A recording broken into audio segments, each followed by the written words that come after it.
আজকে আমি আপনার সঙ্গে আলোচনা করব বিড়ালের হিট আর মিটিং বিষয়টা নিয়ে। আমরা অনেক ভাই আপুর একটাই প্রশ্ন, আপু হিটে আসলে কিভাবে হিটে আসলে বুঝবো, আর মিটিং করবে কিভাবে, মিটিং কখন করানো যাবে আর কখন করানো যাবে না। তো চলেন সেই বিষয়টা আমরা জেনে নিই। হিট আসলে একটা বিড়াল যখন প্রাপ্তবয়স্ক হয় তখন বিড়ালরা হিটে আসে। প্রাপ্তবয়স্ক কখন হয়? প্রাপ্তবয়স্ক আপনারা দেখবেন যে দেশি বিড়ালের 7 মাসের মধ্যেই চলে আসে। অনেক সময় পার্সিয়ান বিড়ালও 7-8 মাসেই হিটে চলে আসে, মানে প্রাপ্তবয়স্ক হয়ে যায়। আর বেশিরভাগ পার্সিয়ান বিড়াল আপনার 10 থেকে 12 মাসে হিটে চলে আসে। আর যখনই আসুক বিড়াল দেখবেন যে 1 বছর বয়সের আগে মিটিং না করানোই ভালো।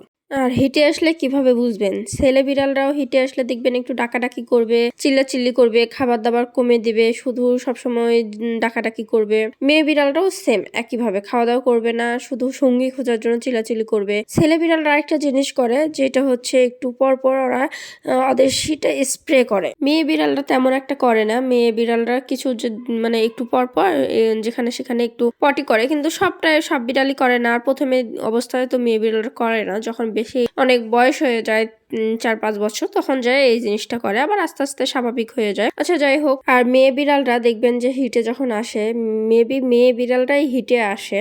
হিটে আসলে দেখবেন ওরা বিছানায় যেখানে সেখানে গড়াগড়ি খাচ্ছে, আর খাবার দাবার কমে দিচ্ছে, আর চিল্লাচিল্লি করতেছে। অ্যাক্টিভ ছেলে বিড়ালরা সবসময় হিটে থাকে। আমার অনেক ভাইয়াপু বলে যে ছেলে বিড়াল হিটে আছে, ছেলে বিড়ালরা সবসময় হিটে থাকে। আসলে কথা বলতে গেলে আমার হাসি পায়। মাসের কিছু টাইম মেয়ে বিড়ালরা হিটে থাকে। যখন মেয়ে বিড়ালরা হিটে থাকে তখন ওদের ব্যাক সাইড থেকে একটা স্মেল বের হয়।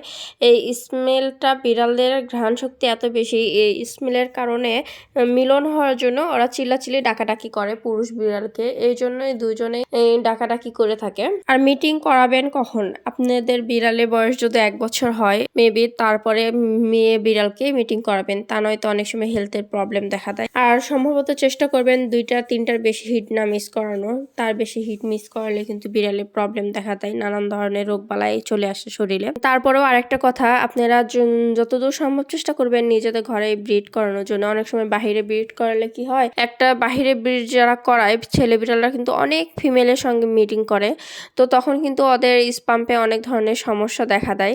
এই কারণে দেখবেন যে আপনার প্রাণের প্রিয় বিড়ালটাও হয়তো বা অসুস্থ হয়ে পড়ছে। ওই জন্য চেষ্টা করবেন যে বিড়ালগুলো কম মিটিং করে বাহিরে, তাদের সঙ্গে মিটিং করানোর জন্য চেষ্টা করবেন। এতে আপনি বিড়ালের হেলথটা ভালো থাকবে। আবার অনেক সময় ছেলে বিড়াল যদি অসুস্থ থাকে, একটু সিক থাকে, অবশ্যই চেষ্টা করবেন মিটিং না করতে দেওয়া, যেহেতু ঘরের বিড়াল হয়। কারণ মিটিং এর সময় কিন্তু ওদের অনেক এনার্জি লস হয়। এই জন্য চেষ্টা করবেন যখন ওরা সুস্থ থাকবে তখনই মিটিং করতে দেওয়া। সবসময় চেষ্টা করবেন আপনাদের বাবুদেরকে 2 বার মিটিং করানোর জন্য বছরে, মানে 2 বার বেবি নেওয়ার জন্য।